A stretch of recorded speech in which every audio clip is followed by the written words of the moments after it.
What kind of governor would Glenn Youngkin be? A quick follow-up to you, Mr. Youngkin. Do you believe getting vaccinated for measles, mumps, or rubella is a personal choice for Virginians? I think that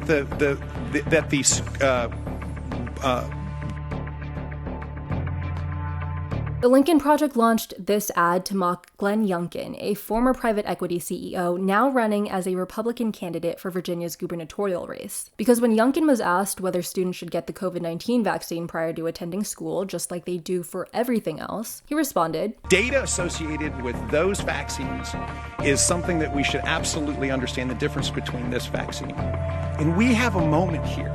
We have a moment here to help people understand the real information in this vaccine. A curious answer, considering he also said during that debate, "I've gotten the vaccine, my family has gotten the vaccine, it's the best way for people to keep themselves safe. And I, in fact, have asked everyone in Virginia to please get the vaccine. But I don't think we should mandate it." Okay, two things here. One, it bears repeating that claiming it's an individual's choice negates the very nature of a virus. It's contagious, which means you can infect other people, which means it's not just about you, which means you might want to do what you can to prevent killing other people, especially these people who are pro-life, especially them. Two, it's a whole nother level of irresponsibility for vaccinated people, usually on the right, saying it's an individual's choice when they fail to acknowledge that the individual's choice is heavily influenced by the rampant misinformation about the vaccine from right-wing media outlets and their cousin Joe Schmo, who used to work at the CDC. And given that they themselves have been vaccinated, clearly they know something the rest of the unvaccinated US doesn't. This should be immediately disqualifying to run for any office in the US, where our death toll has reached 700,000, and recent deaths have concentrated in the South, where he's running for governor, and with younger people than before. All the while, Youngkin has embraced anti-vax and anti-mask rhetoric, as per usual from these Republicans, which his opponent and former Governor Terry McAuliffe has pointed out.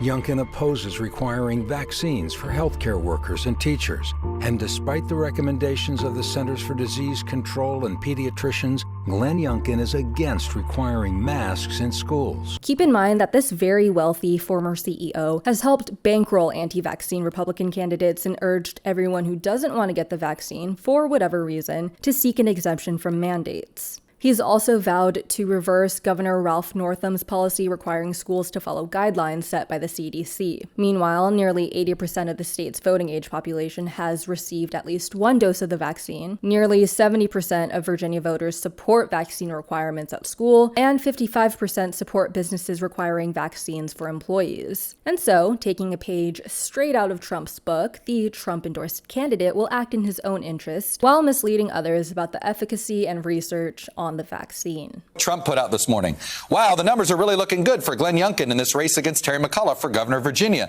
Glenn has been an incredible success and will truly make Virginia great again." All in the name of political power.